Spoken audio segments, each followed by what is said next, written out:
तुम्हालाही माहिती आहे, वक्रतुंड महाकाय सूर्यकोटी समप्रभो निर्विघ्नं कुरु मे देव सर्वकार्येषु सर्वदा.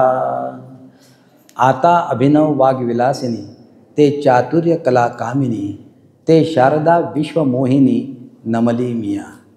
या कुंदेन्दु तुषार हार धवला या शुभ्रवस्त्रावृता या वीणावरदंड मंडितकरा या श्वेत पद्मासना या ब्रह्माच्युत शंकर प्रभृतिभिर्दैवै सदा वंदिता.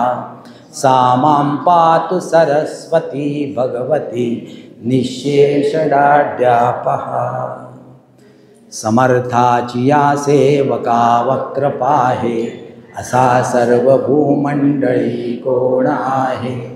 जयाची लिया वर्णिती लोकतिनी उपेक्षून रामदासाभिमानी. जय जय रघुवीर समर्थ.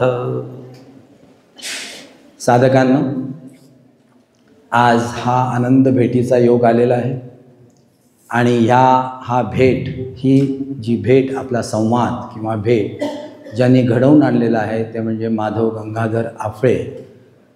मला त्यांचा अभिमानी वाटतो, कौतुकी करावंसं वाटतं. कारण काय आहे की एखाद्या अध्यात्म स्वतःसाठी करणे आणि अध्यात्मामध्ये दुसऱ्याला घेऊन त्यामध्ये अध्यात्म साधणे, यामध्ये फार फरक आहे. स्वतःसाठी माणूस करतो, पण जेव्हा दुसऱ्यासाठी करतो तेव्हा ते फार महत्त्वाचं असतं असं मला वाटतं. आणि हे दुसऱ्यासाठी करणं हे आपल्याला समर्थ रामदासांनी शिकवलेलं आहे. यामध्ये जर जगाच्या पाठीवर जर आपण बघितलं, जगाच्या पाठीवरचा वरच्या स्तराचा जर आपण थोडासा विचार केला तर आपल्या लक्षात येईल की आजचा विषय जो आहे पावन भिक्षा, म्हणजे मागणे, प्रार्थना. या सर्व स्तरावरच्या ज्या प्रार्थना आहेत, प्रत्येक संतांनी वेगवेगळ्या रीतीने प्रार्थना मागितलेल्या आहेत, मागणं मागितलेलं आहे. जे महाराष्ट्राचे पंचप्राण आहेत, ते महाराष्ट्राचे पंचप्राण म्हणजे ज्ञानेश्वर, नामदेव, एकनाथ, तुकाराम आणि समर्थ रामदास. हे जे मागणं प्रत्येकाचं वेगळ्या वेगळ्या रीतीने मागणं आहे, उद्दिष्ट हेच आहे की मानवा कल्याण व्हावं, जगाचं कल्याण व्हावं, जगातला प्रत्येक माणूस सुखी आणि समृद्ध व्हावा, त्याच्या मनात कुठेही दुसऱ्याबद्दल काहीही द्वेष, इच्छा, मत्सर हे येऊ नये. ह्यासाठी जे मागणं मागितलेलं आहे ते ज्ञानेश्वरांनी प्रथम मागणं मागितलं आहे 1275 ते 1296, 21 वर्षाचं वय. आता विश्वात्मके देवे येणे वाग्यत्नी तोषावे, तोषोनी मज द्यावे पसाय दान हे. एकनाथ महाराज आले, नामदेव त्याच्या आधी आले 1270 ते 1350. त्यामध्ये त्यांनी मागितलेलं आहे अहंकाराचा वारा न लागो राजसा, नामा म्हणे तया असावे कल्याण. त्यानंतर एकनाथ आले. एकनाथांचा काळ 1533 ते 1599. त्यांनी त्यावेळेला मागितलं. त्यांनी काय मागितलं? त्यांनी मागितलं जगदीश कृपा कर, करी कृपा. मुख्य म्हणजे ते शांतीचे प्रतीक होते. करू देऊ शांती सर्वथा. जगदीश करी करी शांती सर्वथा, दुःख सारी दूर करू, सुख समृद्धी दे सदा. त्यानंतरचा काळ तुकाराम आले 1608 ते 1650. फक्त 42 वर्षाचं वय मिळालं. त्यांनी मागितलं हेची दान देगा देवा, तुझा विसर न व्हावा. विसर झाला की माणूस विषयांमध्ये गुंफतो. आणि विषयांमध्येच आपण सर्व जगतो आणि हे विषयांपासून दूर व्हावं म्हणून आपण इथे येतो. हा सर्व भाव जर बघितला तर मग आले समर्थ रामदास. जो काळ 1608 समकालीन आहेत तुकाराम महाराज आणि समर्थ रामदास. 1608 यांचा 1681 73 वर्ष वय. त्यांनी म्हटलंय कल्याण करी रामराया. रघुवीर जय जय रघुवीर समर्थ. त्यामध्ये त्यांनी पावन भिक्षा जो हा घेतलेला आहे. पावन भिक्षा दे रे राम, दीन दयाळा दे रे राम, अभेद भक्ती दे रे राम, अनन्य सेवा दे रे राम. हे जे त्यांनी जे म्हटलेलं आहे, हा जो अभेद भक्ती मागितलेली आहे, ही अभेद भक्ती जी छेद न जाणारी. कारण काय की ती दोघांना दोन जे असतात द्वैत असतं त्या द्वैतला अद्वैतमध्ये त्याचं समर्पण होतं. हे जे समर्थ रामदासांनी मागितलेलं आहे तर त्यांनी हे मागताना सुरुवात जी केली आहे ती केली आहे कोमल वाचा दे रे राम. कोमल वाचा जेव्हा आपण म्हणतो तेव्हा एक लक्षात घेण्यासारखं असतं की त्याने कोमलच का म्हटलं, का नाही बाकीचे म्हटले. मग हे कोमल वाचा दे रे राम जेव्हा म्हणतोय तेव्हा ते म्हणतात आहे कोमल वाचा दे रे राम, विमल करणी दे रे राम, प्रसंग ओळख दे रे राम, धूर्त कळामच दे रे राम. यामध्ये काही काही गोष्टी अशा आहेत की ज्या रामदासांनी समर्थ रामदासांनी ज्या मागितलेल्या आहेत त्यामध्ये काही शब्द असे आहेत की उदासीनता दे रे राम असाही शब्द आहे. धूर्त कळामच दे रे राम. तेव्हा आपल्याला प्रश्न पडतो की उदासीनता मागतात आहे, धूर्त कळा मागतात आहे. मग हे काय. धातपात दे रे राम, धातमाता दे रे राम. हे धातमाता काय आहे असे आपल्याला अनेक प्रश्न त्यामधून आपल्याला पडतात. पण हे समर्थ रामदासांनी जेव्हा त्यामध्ये म्हटलेलं आहे ते जगत कल्याणासाठी त्यांचा आजचा जो हे आहे तो चिंतनात्मक दृष्टीने आपल्याला बघायचा आहे. ही चिंतनात्मक दृष्टी कशी असावी तर त्यामध्ये जेव्हा सखोल जातो आपण ते सखोल गेल्याने आपल्याला कळतं की त्यामध्ये त्यांचं काय त्यांना म्हणायचं आहे. हा जो फरक आहे हा आपल्याला आज बघायचा आहे. आपण इथे येतो, इथे आल्यानंतर रामनामाचा जप करतो. गोंदवलेकर महाराज तेही ह्याच याच्यात, कारण त्यांनी रामनामाचं सत्व जाणलं. पण त्यावेळेला जेव्हा आपण येतो ती शांती जी मिळते, हा शांती जी मिळते आणि त्यामध्ये आपल्याला काय हवं आहे हे त्यांनीच मागून ठेवलेलं आहे. पण त्यांनी जर इथे म्हटलं आहे की मज दे रे राम, हे लक्षात घ्या की मज जरी म्हटलेलं असलं तरी ते रामदासांनी जेव्हा समर्थांनी जेव्हा म्हटलेलं आहे तेव्हा तुम्हीही जेव्हा म्हणता तेव्हा मजच म्हणता आहे. आणि मज म्हटल्यानंतर ते जो मज म्हणतो आहे त्या प्रत्येकाला ते लागू पडतं आहे. म्हणून हे जगकल्याणासाठी आहे. मजचा शब्द माझ्यासाठी त्यांनी म्हटलेला नाही, कारण तुम्ही ते म्हणताय मज. तुम्ही म्हटलं की तुमच्या घरातले म्हणताय मज, तुमचा मित्र म्हणतोय मज. हे मज जी आहे ह्या मजमध्येच प्रत्येकजण आहे आणि प्रत्येकजण असणं हेच महत्त्वाचं आहे आणि हेच समर्थांना सांगायचं आहे. तर काय म्हणतात कोमल वाचा दे रे राम.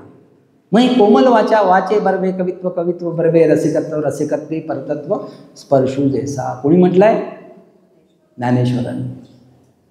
त्यांनी तर आधीच म्हटलं की वाचा कशी असावी, कोमल वाचा यांनी म्हटलेलं आहे. त्यांनी समजलं की वाचा कशी असावी, ही वाचा कवित्वाची असावी, त्यात रसाळपणा असावा, त्यात परतत्वाचा स्पर्श असावा. ही सर्व जी मागणी आहे या मागणीमध्ये ही वाचा कशी असावी प्रत्येकाने वेगवेगळं म्हटलं. यांनी कोमल का म्हटलं हा प्रश्न पडतो ना. मग त्यांनी दुसरं का नाही म्हटलं, स्पष्ट का नाही म्हटलं, नम्र का नाही म्हटलं. मग हा जो सगळा भाग आहे त्याचा विचार करणं इथे गरजेचं आहे असं मला वाटतं. वाचा वाणी आणि त्याच्यानंतर म्हटलेलं आहे विमल करणी दे रे राम.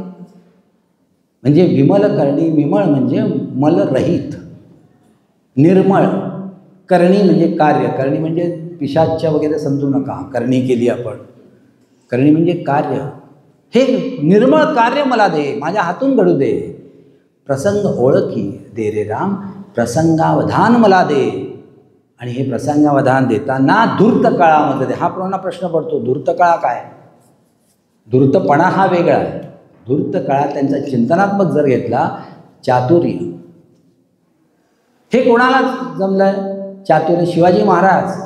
चातुर्य जेव्हा होतं, त्या चातुर्य आणि प्रसंगावधान या दोन्ही राखून त्या आग्र्यामधून त्यांनी सुटका करून घेतली.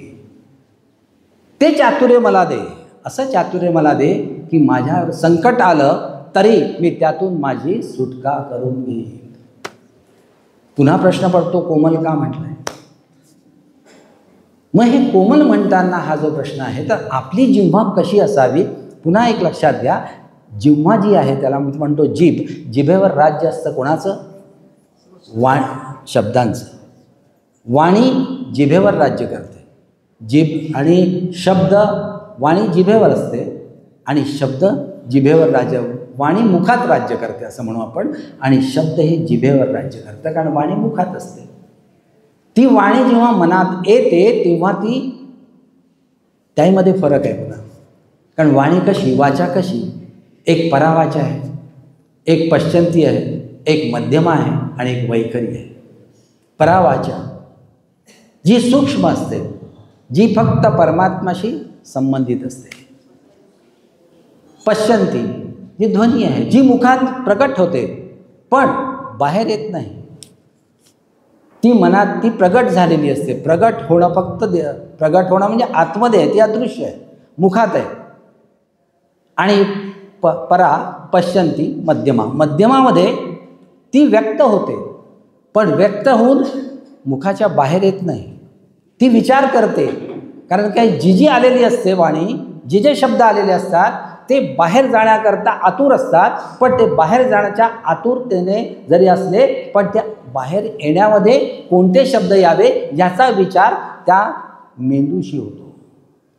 कारण तुमच्या वाणीतून एकदा शब्द बाहेर आला की तो दुसऱ्यावर तडकला, मग तो कसाही असो, मग त्यामध्ये उपरोधिक असो, कडवट असो किंवा कोणत्याही प्रकारची ती भाषा असो, गरजणारा असो, असत्य असो, एकदा बाहेर आला की संपला. मग ती विचार जी करते त्या तो स्तर जो आहे वाणीचा, तो वाणीचा स्तर म्हणजे मध्यमा.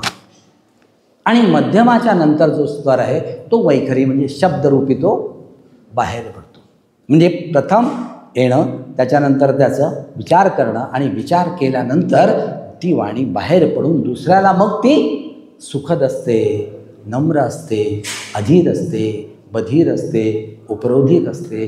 कशी असते ही प्रत्येकाने आपापली वाणी बाहेर गेल्यानंतर लक्षात येते आपली वाणी कशी आहे. तर ही जिव्हा जी आहे, तर ही जिव्हा कशी आहे हे बघा, आणि मग आपली वाणी समजा की आपली वाणी कशी आहे. एक जिव्हा वळवळ करते, वळवाल तशी ती वळते. एक जिव्हा वळवळ करते, वळवाल तशी ती वळते. दश जिव्हा आग ओकती, कुठेतरी पाणी मुरते. अधीर जिव्हा म्हणजे बोलायला अधीर आहे. अधीर जिव्हा सांगण्या सर्वा अधरावर थरथरते. कंपित मन भय भावना, भयंकर गुपित फुटते. बधीर जिव्हा सांगूच शकत नाही, बोलूच शकत नाही, बधीर झालेली आहे. बधीर जिव्हा आतुर मन, संवादाला मुकते. भाव भावना लोचनी दाटते, नयनास पालवी फुटते. कुठून कुठून? कडवट जिव्हा, आपली जिव्हा ओळखा. कडवट जिव्हा, कडवट भाषा, कडकड जिव्हा करते.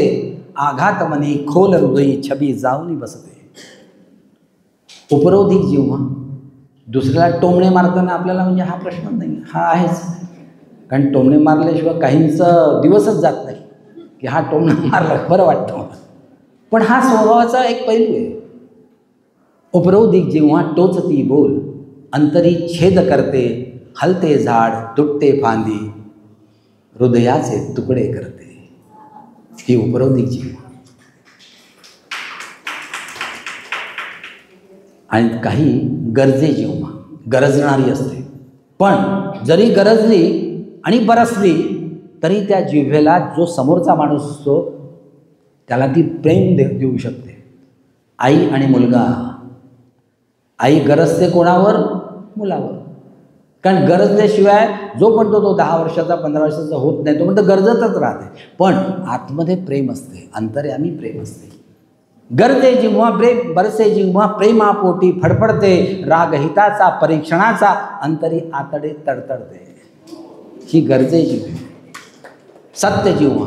सत्य जिव्हा कुणाची न परवा, सत्य जिव्हा उघडते भल्या भल्यांची होते कोंडी, अवसान तयांचे गळते. असत्य जिव्हा बोल असत्य, खऱ्याचे खोटे करते. असत्याला आयुष्य कुठे? हार अटळ असते. आता आली हे सगळ्या जिव्हा झाल्या. मग कोमल जिव्हा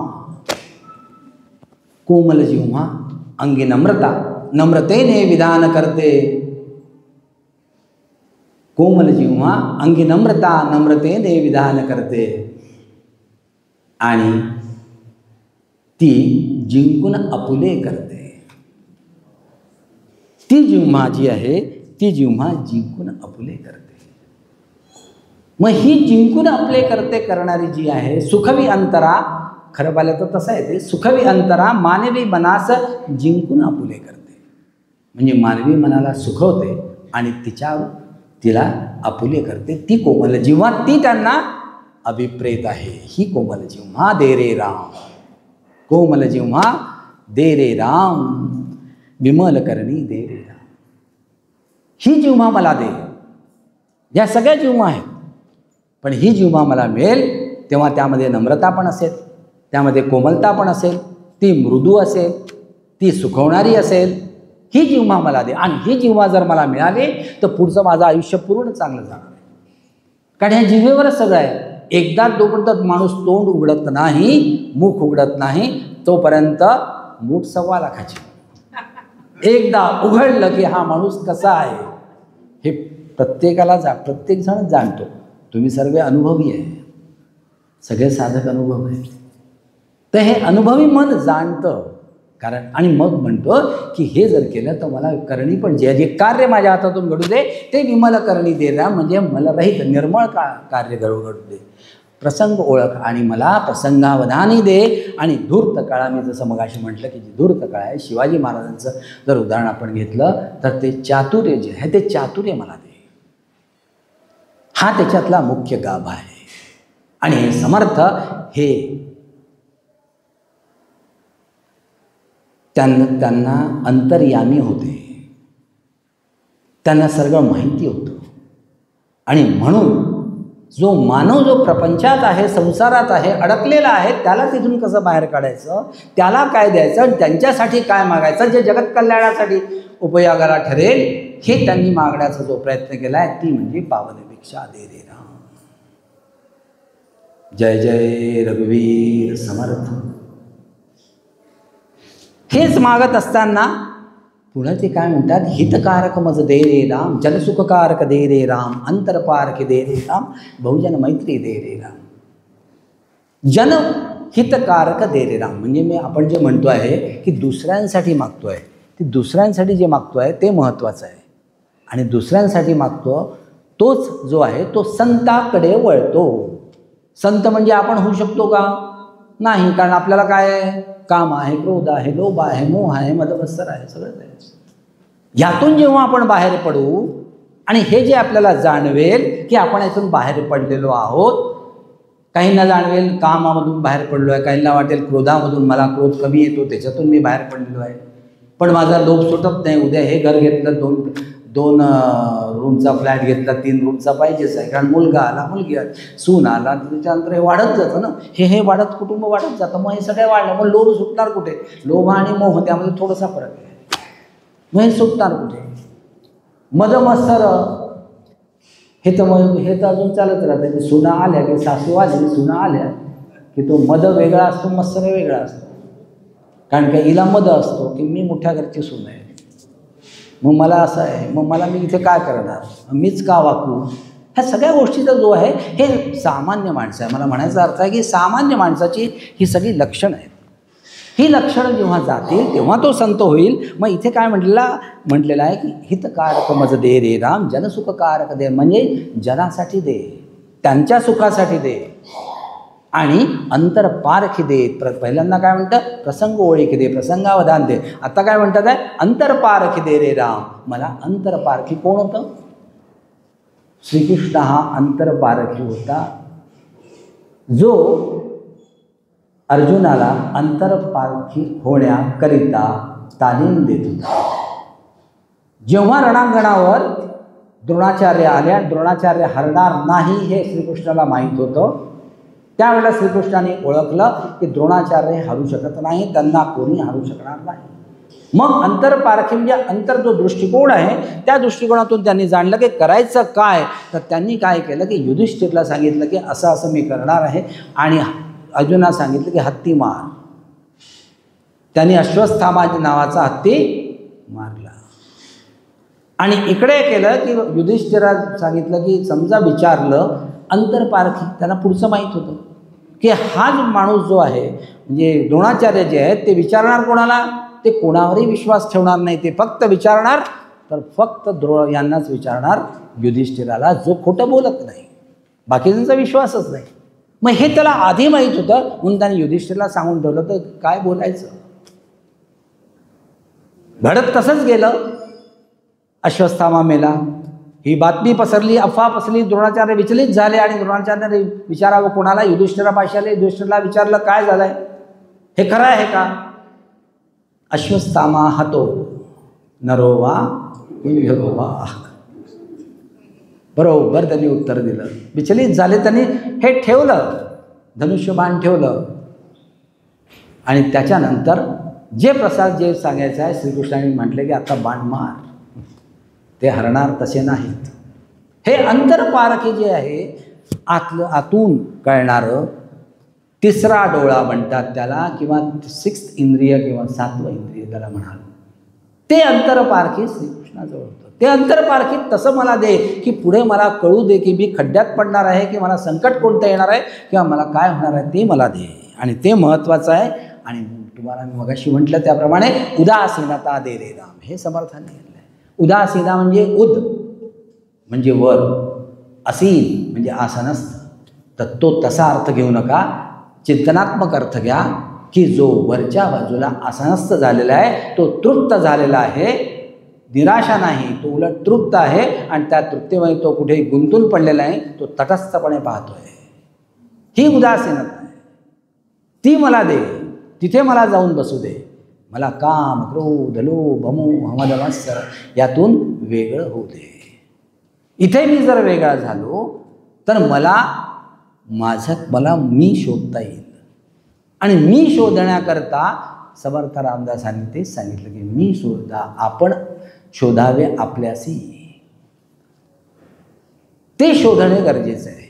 आणि ते शोधण्याकरता आपण अध्यात्माला इथे जातो, तिथे जातो. आणि मग केव्हा तरी आपल्याला कळतं की नाही, यांनी सांगितलेलं बरोबर होतं. मग त्यांनी सांगितलेलं कसं होतं, मग यांनी सांगितलेलं अजून वेगळं होतं. मग हा विचार जेव्हा माणूस करायला लागतो, हा विचार महत्त्वाचा असतो. कारण आपल्याला बुद्धी असते, विवेक तेव्हा येतो जेव्हा आपण विचार करतो. कारण विवेकाचं प्रवेशद्वार तेव्हा येतं जेव्हा बुद्धीचा प्रवेशद्वार थोडंसं मोठं होतं. आणि जेव्हा विवेक येतो त्यावेळेला मग आपल्याला कळतं की हे वाईट की हे चांगलं. हा प्रश्न तिथे येतो. मग हा प्रश्न येताना बुद्धी तेथे विचार, कारण विचार आला, विचार तेथे विवेक, विवेक तेथे ज्ञान, ज्ञान तेथे आत्मज्ञान, आत्मज्ञान तेथे तत्वज्ञान, तत्वज्ञान तेथे ब्रह्मज्ञान. ह्या पायऱ्या आहेत. ह्या पायऱ्यातून आपण चढत जातो. आणि जेव्हा आपण चढत गेल्यानंतर तिथपर्यंत पोहोचतो तेव्हा म्हणतात समर्थ शेवटच्याच या चौपदीमध्ये, ब्रह्मानुभव दे रे राम. तो ब्रह्मानुभव आहे. कारण ह्या पायऱ्या चढतपर्यंत वेळ लागणार आहे ना. मग त्या पायऱ्या चढतपर्यंत जेव्हा म्हणतो तेव्हा ते म्हणतात की अंतरपारखी जेव्हा म्हटलेलं आहे ते बहुजन मैत्री पण मागतात आहे. बहुजन मैत्री मागताना एक लक्षात घ्या, भूता परस्परे पडो मैत्र जीवांचे. कोणाचं आहे? ज्ञानेश्वरांचे. मैत्र जीवांचे दुरितांचे तिमिर जाओ, विश्व सधर्मे स्वधर्मे सूर्य पाहो, जे जे वांछित ते राहो प्राणी जात. आणि इथे दुरितांचे झालं. जे खळांची व्यंकटी सांडो, तया सत्कर्मे रती वाढो, भूता परस्परे पडो मैत्र जीवांचे. जीवांचे म्हणजे ते जे जीव आहेत त्यांची मैत्री मला दे. हे पण तेच मागतात आहे. हे म्हणतात आहे की बहुजन मैत्री दे रे राम. आता ही बहुजन मैत्री म्हणजे बहुतांची, त्यांनी म्हटलेलं आहे बहुतेकांची जी आहे बहुजन मैत्रीचा जो हे आहे त्यामध्ये त्यांनी म्हटलेलं आहे की बहुजन जी आहे म्हणजे लोकांची, लोकांना मिळवावे. बहुत लोका, रामदासच म्हणतात, समर्थ रामदासच म्हणतात आहे, बहुत लोका मिळवावे, एक विचारे करावे, महाराष्ट्र धर्म साधावे जिकडे तिकडे, महाराष्ट्रावर राज्य करावे जिकडे तिकडे. मग महाराष्ट्र जर जोडायचा असेल, एकेकाला जोडायचं असेल तर एक विचारे करावे, बहुत लोका मिळवावे. ही बहुजन मैत्री तिथे त्यांना अभिप्रेत आहे. ही बहुजन मैत्री दे रे राम. मग हे म्हणताना पुढे जेव्हा जातात तेव्हा हे सगळं असताना यामध्ये बहुजन मैत्री दे, हितकारक दे, जगासाठी दे, पण ह्यासाठी मला विचार करण्याची बुद्धी पण दे. कारण जर मी विचार केला तर त्या विचारामध्ये मी विचार करताना दुसऱ्यांसाठी विचार करता येईल अशी बुद्धी मला मिळायला पाहिजे. नाही तर मी स्वतःचाच विचार केला तर तो स्वार्थ होईल. मग त्यासाठी मला बुद्धी दिली आहे. वैभवाचं पूर्ण भंडार दे. वैभव कोणतं? विद्या वैभव. विद्येचं पूर्ण भंडार दे. विद्या विविधाय धनमदाय शक्ती परेशाय परपीडनाय खलस्य साधोर विपरीत मेदर ज्ञानाय दानाय दरक्षणाय. विद्या जी आहे ही दाना करता आहे. धन जे आहे ते दाना करता आहे. हे ज्ञाना करता आहे, ते दाना करता आहे. तर धनाची नाही, मला ते विद्या दे.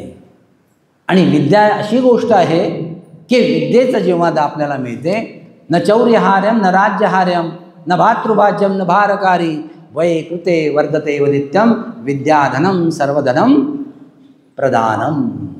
विद्याचं धन आहे ते प्रधान आहे. मग हे मला धन मिळू दे, हे विद्या. आणि विद्येचं धन मिळायला मग साधना करायला पाहिजे ना. नाही तर दे काय म्हणतात त्याला आपण, ठेविले अनंते तैसेची राहावे. कोणी म्हटलेलं आहे? तुकाराम महाराज. ठेविले अनंते तैसेची राहावे म्हणजे त्यांचं म्हणणं काय, जसं ठेवलं तसंच राहावं असं म्हणणं आहे का? हे खूप जणांनी विचार केला की अरे त्यांनीच म्हटलेलं आहे, आपला काय बापात जातं. त्यांनी म्हटलं ठेविले अनंत आहे, बसा खाटल्यावर देईल हरी, बसेल हरी तर देईल खाटल्यावर. तसं नाही आहे ते. त्याच्यातला जो गाभा आहे ठेविले अनंत तैसेची राहावे म्हणजे तुम्हाला ठेवलं आहे देवानी, तुम्हाला जो जन्म दिलेला आहे, जी आकृती दिलेली आहे, त्याप्रमाणे स्वभाव धर्म दिलेला आहे आणि जो चेहरा दिलेला आहे तो तुम्ही बदलू शकत नाही. तो तुमचा तसाच चेहरा आहे. ठेविले तसेच ठेवा, त्याला कृत्रिम करू नका. त्याला कृत्रिम करत राहिलात तर तो एक दिवशी वेगळा दिसेल. म्हणून तुम्हाला 2 हात दिलेले आहेत तसेच ठेवा, तुम्हाला 2 पाय दिलेले आहेत तेच ठेवा, तुम्हाला हृदय दिलेलं आहे ते हृदय तसंच ठेवा. त्या हृदयामध्ये काय काय असू द्या, तुमचं हृदय तसंच असू द्या. आणि तुम्हाला हे ठेविले अनंते तसेच राहा. आणि ह्या ठेवलेल्या अनंताला जे 2 हात दिलेले आहे, जी वाचा दिलेली आहे, जे डोळे दिलेले आहे, त्यामधून कार्य करा. उद्यमेन सिद्धंती कार्यानी न मनोरथे नाही सुप्तस्य सिंहस्य प्रवेशंती मुखे मृगा. अर्थात जे तुम्हाला दिलेलं आहे प्रत्येकाने कार्य हे करायलाच पाहिजे. कार्य केलं नाही, जर बसून राहिला तर तुम्हाला सर्व कोणी आणून देणार आहे का? तुम्हाला तुमचंच करायचं आहे. मग आणून देणार नाही म्हणजेच काय? त्यांनी म्हटलेलं आहे की जर सिंह बसलेला असेल तर काय हरिण स्वतःहून येणार आहे का? त्यांनी केल्यानंतर ये रे बाबा, त्याला धावावंच लागेल. त्याला जावंच लागेल, त्याला पकडावंच लागेल. तो धावेल, हा धावेल, दोघांची स्पर्धा होईल. तेव्हा हा जिंकला तर त्याच्या मुखात काहीतरी पडेल, नाही झाला तर निराशा होईल. म्हणजे ही जी स्पर्धा ही करायची आहे ते महत्त्वाचं आहे. आणि ते त्यांनी म्हटलेलं आहे की विद्या वैभव दे रे राम, उदासीनता दे रे राम. तर ही विद्या आहे. तर विद्येचे जे साधन आहे त्या विद्येच्या साधनामध्ये कोणते साधनं आहेत? 8 साधनं आहेत. एक म्हणजे ज्ञान साधना, दुसरी म्हणजे ध्यान साधना, तिसरं योग साधना, चौथं ईश्वर साधना, पाचवं प्रेम साधना, सहावं श्रम साधना, सातवं कला साधना, आठवं विद्या साधना. ही विद्या मला दे, ही साधना करू दे. ही साधना करता ही विद्या जर मला मिळाली तर, आणि त्याच्या पुढे मागतात की हे सगळं मी मागतोय, रामा हे सगळं मागतोय मी, पण मला असं की मला मागण्याची इच्छाच होऊ देऊ नको. कशाला मागण्याची इच्छा? ही सगळं मी तुला मागतोय, मग इच्छाच होऊ देऊ नको. आणि मला जे कळत नाही ते तू देत राहा. मग हे तू देत राहा, जोपर्यंत तुला वाटते तोपर्यंत देत राहा. आणि तुला आवडेल ते तू दे मला, मला म्हणूच नको. तुला आवडेल ते तू दे मला. आणि त्यामध्ये तुला काय आवडतं? तर तुला जे आवडतं ते आवडतं म्हणजे मला माहिती आहे, कारण तुला तुझं नामस्मरण आवडतं. लक्षात घ्या, आपण आज कलियुगात आहोत. सत्ययुग होतं, द्वापरयुग झालं, त्रेतायुग, सत्ययुग, द्वापरयुग आणि कलियुग. जेव्हा आपण सत्ययुगात होतो धर्माचरण होतं, जेव्हा त्रेतायुगात आणि त्याच्यानंतर आपण त्रेतायुगात आलो. त्रेतायुगात आल्यानंतर जो होता तो म्हणजे यज्ञाचा युग होतं, यज्ञ पर्वाचं युग होतं. द्वापर युगात आलो पूजा कर्माचं युग आहे. आणि कलियुगात आलो नामस्मरणाचं युग आहे. इथे दुसरा प्रकार काय की सगुण आणि निर्गुण. त्या सगुणामध्ये जो आहे, आपल्याला निर्गुणात आपण सगुण पाहण्याचा प्रयत्न करतोय, लक्षात घ्या. आणि तो निर्गुणामध्ये सगुण जो पाहतोय तो आपल्या मनामध्ये ठासतोय. ती मूर्ती जो आहे तो सगुण करतो आणि त्याचं नामस्मरण करतोय. पण जेव्हा देव अवतार घेतो आहे तेव्हा तो निर्गुणाचा सगुण अवतार असतो, जसा राम आहे, कृष्ण होता. हे महत्त्वाचं आहे की मग मला सगुण जेव्हा मी म्हणतोय तेव्हा त्या नामस्मरण मला दे. आणि ते देताना जे म्हणतात आहे की तुझ्या आवडेल तुला ते दे. आणि ते तुला काय आवडतं? तर तुझं नामस्मरण आवडतं. मग तुझं नामस्मरण कशात आहे? तर ते कीर्तनात आहे, ते संगीतात आहे. कीर्तन मला करू दे, मला कीर्तनाची गोडी लागू दे. आणि कीर्तनाची गोडी लागली की त्या कीर्तनामध्ये जे संगीत असतं त्यामध्ये मला एकरूप होऊ दे. आणि संगीत, काही संगीत असे आहे जितके आजकालची जी गाणी आहे ती गाणी वेगळी आहे, ती तुम्हाला आवडत नसणारच. कारण तुम्ही आता या कोणत्या म्हणतात उत्तरार्धात आलात, मी पण उत्तरार्धात आलो. पण पूर्वार्धात जी तुमची मुलं आहेत किंवा तुमचे नातू आहेत त्यांना तुम्ही म्हणा बरं की आजचं संगीत ते जुनं संगीत लावतील का? ते नाही. मोटरसायकल जर घेऊन दिली आणि नातूला किंवा मुलाला आणि त्याला म्हटलं बाबा रे तू चालवू नको, जरा हळू चालव, 40च्या स्पीडने चालव. तू तुमच्याकडे 5 मिनटं बघेल 40ची स्पीड, त्याला स्पीड म्हणतात. काय म्हणाल तुम्ही? नाही. मग तुम्ही रागवून काय म्हणाल? जा 100च्या स्पीडने चालव. म्हणजे त्याला तेच एक्सपेक्टेड असतं की ती चालवायची, रक्त गरम आहे. किंवा त्या दुसरी गोष्ट म्हणजे एखादा आजी आहे, आजींनी म्हटलं नातवाला की जरा मला जरा देवळात चलतो का? आजी तसं नको म्हणू, देवळात सोडतो का म्हण, मी तुला सोडून देतो, चलतो का वगैरे नाही. किती शब्दांचं हे लक्षात. तो फक्त सोडतो, धूम इकडून धूम. हा फरक आहे. हे कलियुग आहे, ह्या कलियुगातला फरक आहे. मग त्याच्या काय म्हणतात, समर्थ तेच म्हणतात आहे की संगीत गायन दे रे राम, अलाप गोडी दे रे राम. ते कीर्तन आजचं जे आहे, काही गाणी आहेत ना, अच्युतम केशवम कृष्ण दामोदरम राम नारायणं जानकी वल्लभम् अच्युतं केशवं कृष्ण दामोदरं नारायणं जानकी वल्लभम. आहे की नाही गोडी त्याच्यात? ही गोडी काही याच्यातच मिळते. ती गोडी मिळण्याकरता तसे आपण जेव्हा भजन करतो ती गोडी त्याच्यात मिळायला पाहिजे आणि त्या गोडीमध्ये एक लय मिळायला पाहिजे. ती लय आपल्याला मिळते आणि ती लय मिळण्याकरता समर्थांनी भुजंग प्रयात वृत्तात, मंदाक्रांता वृत्तात, ह्या वृत्तामध्ये श्लोक रचलेले आहेत. 400 वर्षापूर्वीची गोष्ट आहे. आज वृत्तामध्ये एखादी कविता लिहा म्हटलं तर कवितासुद्धा लिहिता येत नाही. मुक्त छंदात लिहितो, इकडून जुळव तिकडून जुळव, याला र याला र मिळाला, झालं, संपलं का? आणि मी कवयित्री आहे, मी कवी आहे. हा कसा? आणि त्यांनी वृत्तात लिहून ठेवला आहे. मना सज्जना भक्ती पद्धती तुम्हालाही माहिती आहे.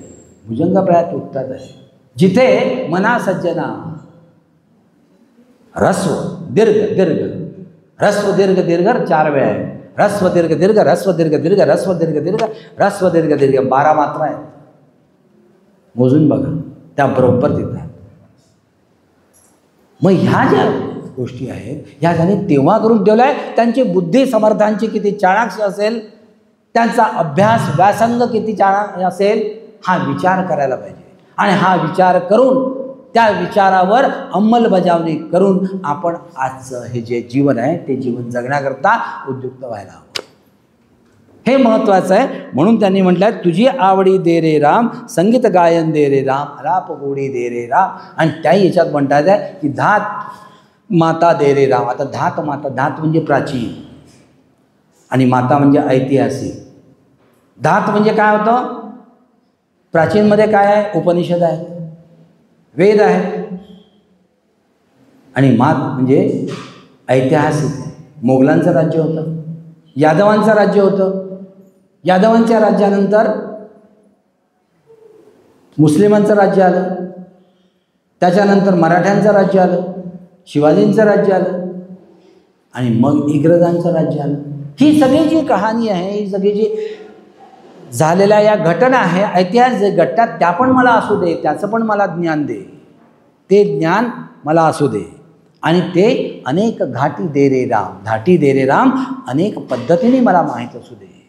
हे माहीत असणं मला आवश्यक आहे आणि त्यासाठी हे जरी माहीत असते हे दे, पण त्यासाठी मला माझी रसाळ मुद्रा जी आहे ती पण छान असू दे. नाही तर मग तोंड जर बरोबर नसेल, मुद्रा जर बरोबर नसेल तर मात्र काही घेणार हे नाही. प्रसन्न मुद्रा, रसाळ मुद्रा म्हणजे प्रसन्न मुद्रा दे रे राम. आणि त्याच्यानंतर जाड कथा, हा जाड कथा हा शब्द त्यामध्ये आलेला आहे. काय असेल? जडत्व नको. कथा कोणत्या हव्यात? रामकथा आहे, श्रीराम भागवत कथा आहे. या कथा जडत्व नको त्या कथामध्ये आणि त्या जडत्व नको, त्या सखोल मला माहिती होते आणि हे महत्त्वाचं आहे त्यामध्ये. आणि चेहरा म्हटलं की रसाळ मुद्रा, मुद्रा एक जिला आपण चेहरा म्हणतो. पण चेहरा, तोंड, मुखडा, अजून एक शब्द आहे. कोणता आहे? वदन. वदन शब्द, कितीतरी शब्द आहेत त्याला. तर चेहरा जो आहे, तोंड हे लक्षात घ्या. तोंड हे फरक आहे बरं याच्यात.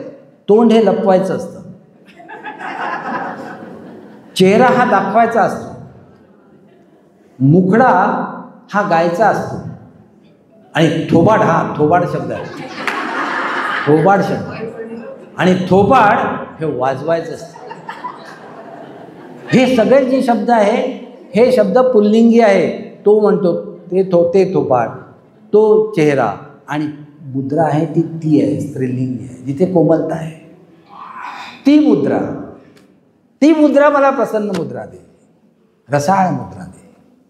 आणि ती जर मला मिळाली तर माझा चेहरा जर प्रसन्न राहिला आणि माझी वाचा जर कोमल राहिली. मी पुन्हा तिथे येतो आहे कारण कोमल वाचा ही फार महत्त्वाची आहे.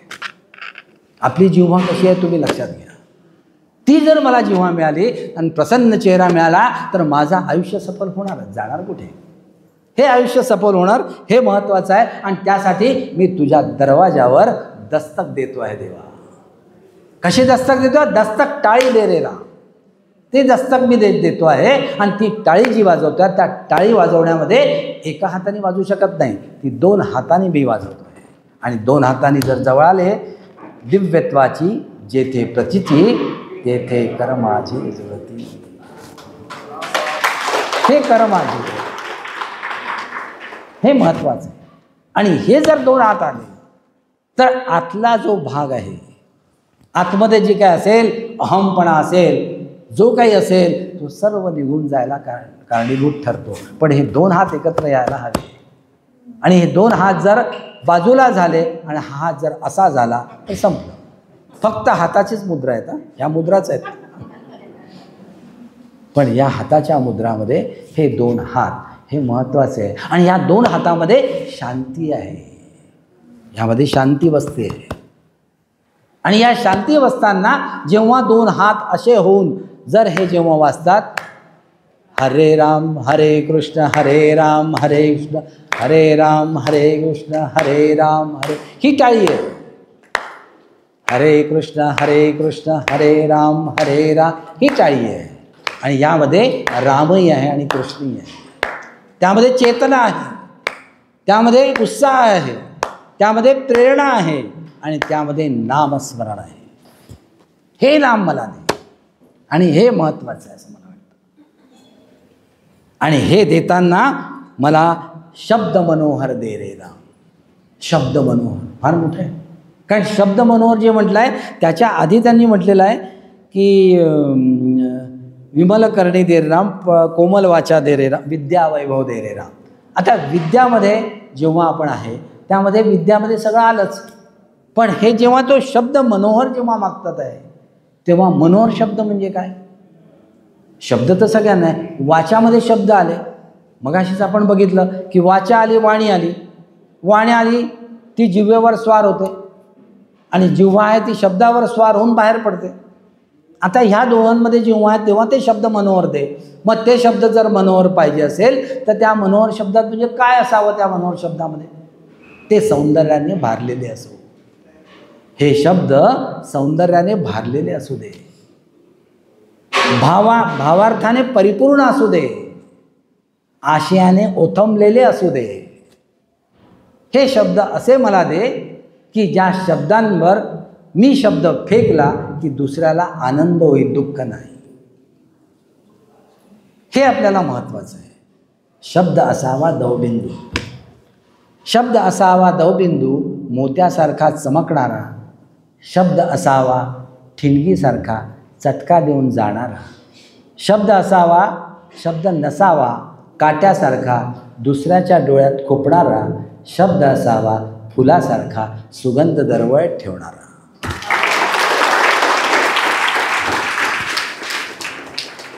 हा शब्द मला दे, हे महत्त्वाचं आहे.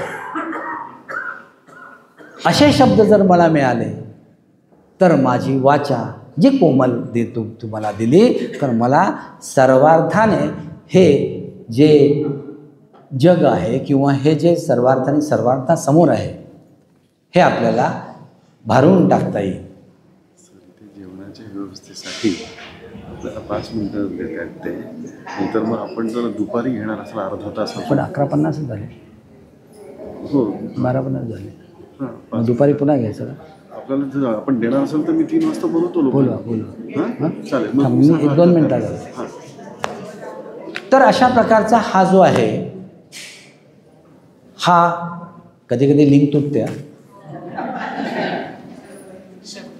तर शब्द, तर ही जी शब्दांची भाषा आहे हे शब्द प्रत्येकाकडे आहेत. पण प्रत्येकाचे शब्द जे आहेत ते प्रत्येकाचे शब्द वेगळे आहेत. कारण पिंडे पिंडे मती भिन्ना, कुंडे कुंडे नवंपया, जातो जातो नवाचारा, नवा वाणी मुखे मुखे.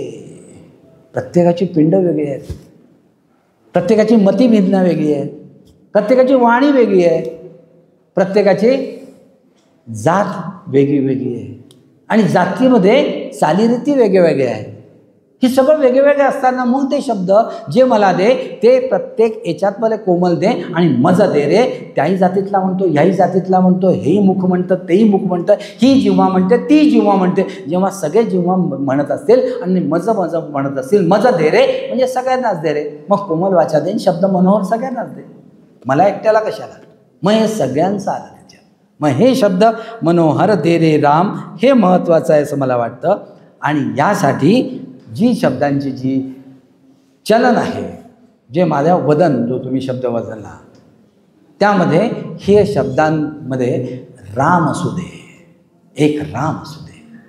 कारण राम महत्त्वाचा आहे, कृष्ण महत्त्वाचा आहे, हे टाळी महत्त्वाची आहे, तर हे मला असू दे. आणि हे जर असलं तर माझं जीवन सफल झाल्याशिवाय राहणार नाही. आणि हे जीवन सफल करण्याकरताच आणि हे असे शब्द माझ्या मुखी येण्याकरता किंवा मला जर काही पहिल्यांदा काही बाधा झाली असेल तर ती जाण्याकरता आपण जेव्हा अध्यात्मात जातो तेव्हा त्यामध्ये शिरतो, सखोल शिरतो, तेव्हा आपल्याला कळतं की नाही आपण कुठेतरी आलेलो आहे जिथे आपल्याला आपली ओंजळ अशी ठेवावी, दुसऱ्यानी ओंजळ अशी ठेवावी आणि ज्या ओंजळीतून त्या ओंजळीत जेव्हा जातं तेव्हा काहीतरी न सांडता जे राहतं ते आपल्यासाठी हे समजावं. आणि असंच आज आपण इथे हे घेत घेत थोडा वेळ थांबूया, कारण कावळे ओरडायला लागले.